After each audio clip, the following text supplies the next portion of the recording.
Hello, welcome to Venice on NTA International. I am Musbat and Wahab. Let's see the headlines. Displaced persons would not return to their villages due to insecurity to be resettled at settlements other than their original settlement as troops of Nigerian army arrest 5 suspected kidnappers. Federal government sends delegation to New York ahead of United Nations 74th Session General Assembly. Nigeria-born Anthony Joshua vows to reclaim his IBF, WBA, WBO belts after a sensational heavyweight world title defeat by Andy Ruiz. Thanks a lot for joining us. President Muhammadu Buhari is back in Abuja after attending the 14th Organization of Islamic Countries Summit in Saudi Arabia. And former head of state General Abdulsalami Abubakar has given reasons for his absence at the 2019 presidential inauguration ceremony in Abuja. This was while speaking with State House correspondents after an audience with President Muhammadu Buhari on the margins of the just concluded summit on the OIC in Mecca, Kingdom of Saudi Arabia. State House correspondent Adamu Sambo will bring us their report in our subsequent bulletins. Muslims have been advised to look out for the new moon of Shawwal 1440 after Hijrah Monday 29th of Ramadan, equivalent of 3rd June 2019. A statement signed by Professor Sambo Wale Junaidu, the Chairman, Advisory Committee on Religious Affairs, Sultanate Council Sokoto, says the sighting should be reported to the nearest district or village head for onward communication to the Sultan. The sighting of the moon can also be reported through these numbers on your screen. The federal government has declared Tuesday 4th and Wednesday 5th of June 2019 as public holidays to mark the Muslim Eid-el-Fitr celebration. A statement by the Permanent Secretary Ministry of Interior, Georgina Ekelma Ehuria, congratulated the Muslim faithful on a successful completion of the Ramadan fast and enjoined all Nigerians to use the occasion of the celebration to pray for peace, unity, prosperity and stability of the nation. She admonished Nigerians to shun hate speeches and divisive tendencies and join hands with the administration of President Muhammadu Buhari to build a peaceful, strong and united Nigeria so as to achieve the next level of socio-economic development. Islamic clerics are of the views that development can take place only in a society devoid of crisis. It is for this reason that Nigerians have once again been enjoined to imbibe the spirit of peaceful coexistence. This was amidst of discourse at a maiden Ramadan lecture organized by NTA Asaba. The report. Faithful from all walks of life converged on the famous NTA Bamboo Arena for a noble cause. Islamic clerics were on hand to harp on the need for Nigerians to foster unity and love. We must unite because in unity you have peace, you have growth, you have development, you have everything that is positive. What I want to say is Allah says, La ikraha fi din. There is no compulsion in religion. I would not force the general manager of NTA to become a Muslim. Abadan. It's a thing of choice. One of those entrusted with the responsibility of ensuring peace and tranquility in the state is the Commissioner of Police Delta State Command, Adeyinka Adeleke, who was presented by SP Lawan Salahuddin. We are all one, and there is a wisdom by making all different, Muslim and non-Muslim. He has a wisdom behind it. If you understand identities, you know my identity, I know your identity, I know where to respect you, you know, we will be able to live together. The General Manager NTA Asaba is Richard Yabo. We decided to do this. First, to fraternize with our Muslim brothers, to bring about that point that we are all one, irrespective of our various religions. That's our number one priority, our number one goal. The Ramadan fast climaxes with Salah next week. In Asaba, Becky Kasimaona, NTA News. The governor of Ogun State, Prince Dapo Abiodun, has promised to provide an enabling environment for investors through the creation of industrial hub and reposition the civil service in the state. Correspondent Lukman Adefeso reports that the governor, however, promised to pay all salary arrears and deductions owed civil servants in the state.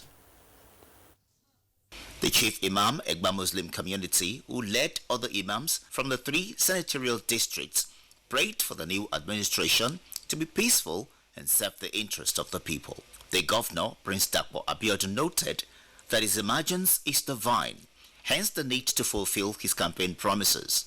He promised to come up with actual date for monthly salary payment of civil servants that would not fail. We will turn Ogun State to be the biggest industrial hub in this country. Ogun State will become the biggest economy in this country by the grace of God. And to do that, we must create an enabling environment for them to come here. He added that agency will be set up that will take charge of rural road constructions, where local artisans will be patronized and also generate employments for the people.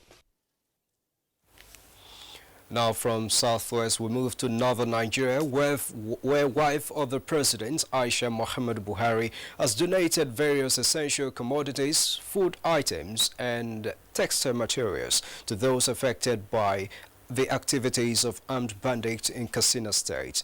Mrs. Buhari, who performed the symbolic presentation in Basari local government area of the state, says the gesture is to cushion the effect of their hardship. State House correspondent Aliu Kabir reports. The tree, which affected 8 local government areas of Katsina State, has displaced over 25,000 residents of the areas. For instance, in Basari local government area alone, 28 communities are affected, displacing over 18,000 people. The worst affected communities include Tulawa, Kasai, Yasori, Ergamji, Bia, Garin Liman, Dumbarawa, and Shekewa. While commiserating the government and the people of Katsina State, particularly the affected communities, the wife of the president has donated about 2,500 bags of 25 kilograms of rice, 12,000 packs of assorted food items, wrappers, and other essential commodities.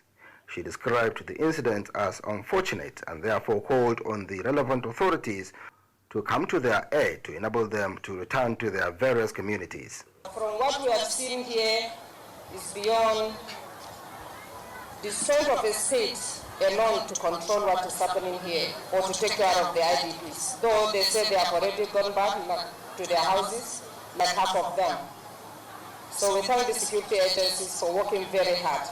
Mrs. Buhari had earlier made a similar distribution in Katsina town to those affected in Katsina local government area with the aim of cushioning the effect of their hardship. Corresponding, the immediate past Commissioner of Health of the state, Maria Bala Usman, applauded the gesture of Mrs. Buhari. She called for the deployment of more security personnel in the state to avoid future occurrence of the unfortunate incident. The beneficiaries expressed their happiness with the gesture. The exercise is expected to be replicated to the remaining affected local government areas of the state. In Katsina, Aliu Kabir, NTA. Meanwhile, displaced persons in Sokoto State who would not return to their villages due to insecurity are to be resettled at places other than where the incidents occurred. Governor Aminu Waziri Tambuwal said this when he visited the IDP camp at Rabba local government area of the state. Dalhatu Abdullahi has the report. These are some of the internally displaced persons who have been taking refuge in Gandhi town, Rabba local government, for 11 months now. Attacks by bandits forced them to flee 11 villages of the district that share border with Damfara state. Records show that over 100 persons were killed in different bandits' attacks in the affected villages. Malam Lawal Muhammad is the village head of Tabani, one of the villages worst hit by the bandits. saboda mun hi kowa zama lungu. Yan kowa ya koma taɓanni ba ta koma. He appealed to the state government to see the possibility of establishing another settlement for his subjects. Governor Tambuwal was at the IDP camp to perform his first function in his second term as the governor of Sokoto State. The event is the flag-off of the distribution of food items and clothing to the displaced persons to enable them celebrate the forthcoming Eid-el-Fitr with ease. The government of Sokoto State is willing and ready to resettle the people affected by banditry anywhere they are in Sokoto State to any settlement they are more comfortable with other than their existing villages where they have had these instances. Items distributed include bundles of clothing materials for males and females, 600 bags of rice, 50 bags each of millet and sorghum, 20 bags each of sugar and salt, 1 million naira, and 5 big oxes to celebrate the Eid-el-Fitr. As part of activities marking his inauguration, Governor Aminu Waziri Tambuwal granted pardon to 20 inmates from Sokoto Central Prison. In Sokoto, Dalat Abdullahi, NTA News. And troops of the Nigerian army have arrested 5 suspected kidnappers near Sheme village along Ruwan Godia Forest in Katsina State. A statement by Acting Director Army Public Relations Colonel Segil Musa indicates that the operation is sequel to information about the criminals terrorizing the area. Segil Musa says the suspects confess to be involved in terrorizing the area and sending their victims to the ringleaders based in a forest at Ruwan Godia. Consequently, troops further searched Ruwan Godia forest and destroyed bandits and kidnappers' hideouts. In a bid to reduce death from road crashes, NEMA is collaborating with Kogi State government to build an ambulance bay at Gegubeki in Kogi local government area. This decision was reached at a meeting between the representatives of NEMA and Kogi State government in Lokoja. Solomon Ayedehi reports. The strategic location of the state as a gateway between the north and southern parts of the country accounts for the heavy vehicular movement crisscrossing the state daily. Hence, the high number of road crashes in and around the state. More worrisome is the increasing number of deaths recorded as a result of those crashes. It is in the light of these that the federal government, through the National Emergency Management Agency, NEMA, is collaborating with the state government to establish an emergency ambulance bay in Gegubeki, Kogi local government area. It is aimed at facilitating prompt evacuation of accident victims to the nearest health centers to save more lives resulting from road crashes. The visit of the representative of the Director General of NEMA to the State Commissioner for Environment and Natural Resources, Sanusi Usman Yahaya, was to work out modality for the commencement of the project. You know, you can avoid accident, you can prevent it, but whereby these two have failed, you have to make sure that the lives are properly managed, because the Director General discovered that most of the accidents that happen in Nigeria, most of the deaths, the casualties, are lost because of improper management. That was why we're collaborating with Kogi State government. So at the instance of the states, because the House of Assembly in their resolution, requested the state government to ask for this facility to be established.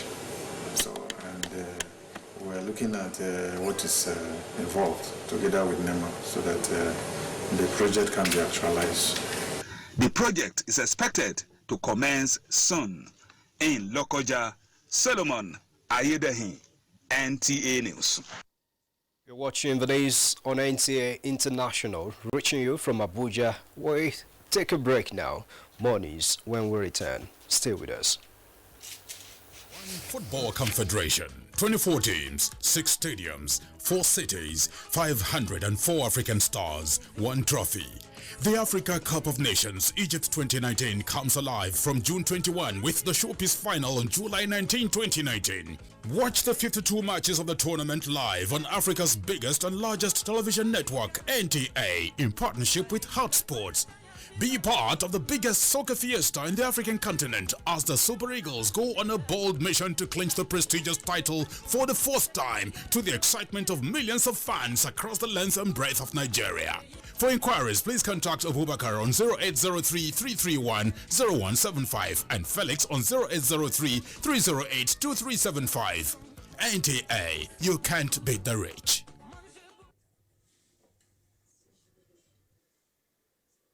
Staying tuned into the news on NTA International, we earlier told you that former head of state General Abdulsalami Abubakar has given his reasons for his absence at the 2019 presidential inauguration ceremony in Abuja. Let's hear him out. President Muhammadu Buhari received the former head of state General Abdulsalami Abubakar at the Royal Guest Palace in the holy city of Makkah. Their meeting was held behind closed doors for about 30 minutes, but details were not made public.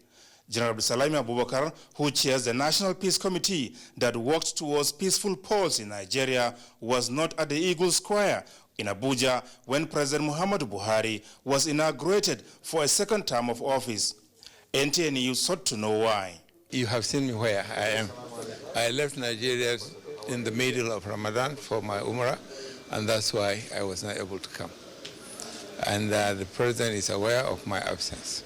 So what have you been here? What have you been praying for Nigeria? Certainly we have been praying for peace, for our economy to return, and so that we can have peace and have a country that everybody can be pleased with. So what do you wish President Muhammadu Buhari in the next level? Well, I wish him well, and I want him to, like the slogan said, take Nigeria to a higher level of prosperity, of security, and of democratic actions. Meanwhile, President Muhammadu Buhari is back in Abuja after the 14th summit of the Organization of Islamic Cooperation in the Kingdom of Saudi Arabia. He was received on arrival at the Nnamdi Azikiwe International Airport, Abuja, by his Chief of Staff, Abba Kyari, Inspector General of Police, Muhammad Adamu, the Permanent Secretary, FCT, Mr. Chinyaka Oha, and other senior government officials. In Abuja, Adamu Sambu, NTA News. The federal government has sent a delegation to New York ahead of United Nations General Assembly President's election scheduled to hold on the 4th of June 2019.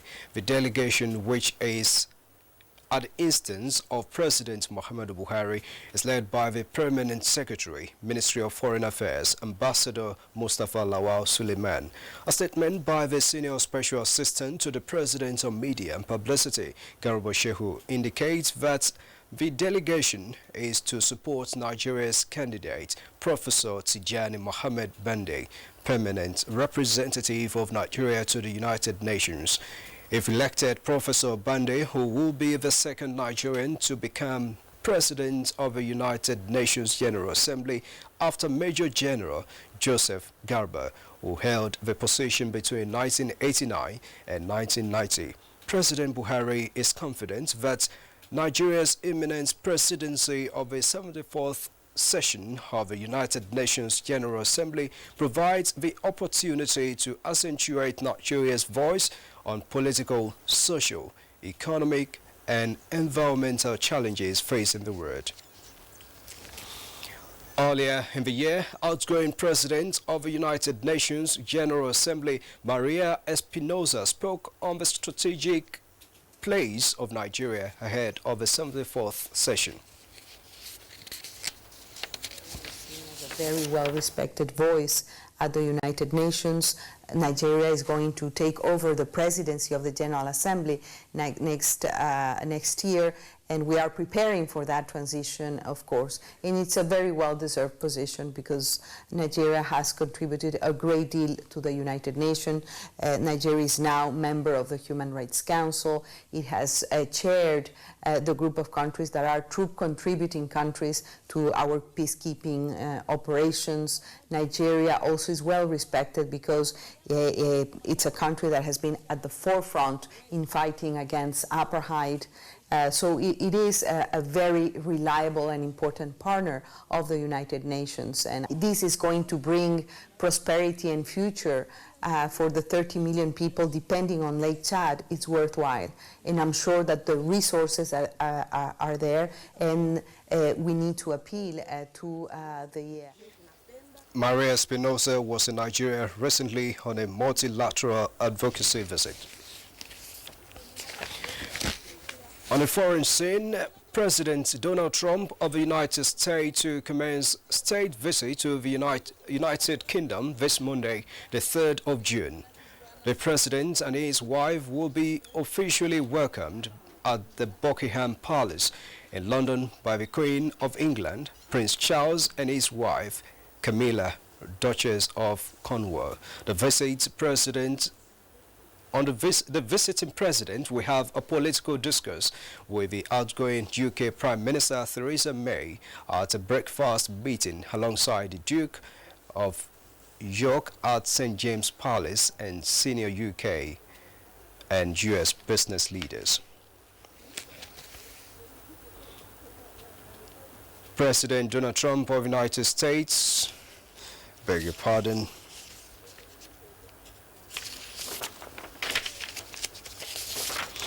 okay, let's take a look at the world in 6 days with Adebola Brookslyn Sunday. Welcome to this segment of the news where we bring you some stories that made headlines from outside Nigeria in the last 6 days. We told you that President Cyril Ramaphosa of South Africa reduced the number of ministers. Welcome to this segment of the news where we bring you some stories that made headlines from outside Nigeria in the last 6 days. We told you that President Cyril Ramaphosa of South Africa reduced the number of ministers from 36 to 28 after combining a number of departments in the process of reconfiguring the states, which he said was still ongoing. President Cyril Ramaphosa got praises for leading by example, they said, and implementing equality between men and women after announcing that women will make up half of his executive. And in Bangladesh, 16 people were charged over the shocking murder of a teenager who was burnt to death after reporting sexual harassment. 19-year-old Nusrat Jahan Rafi was doused with kerosene and set on fire on the roof of her Islamic school on 6th of April, days after filing a complaint. They had planned to make it look like a suicide, police said, but Ms. Rafi, who suffered burns to 80% of her body, was able to give a statement before she died on 10th of April.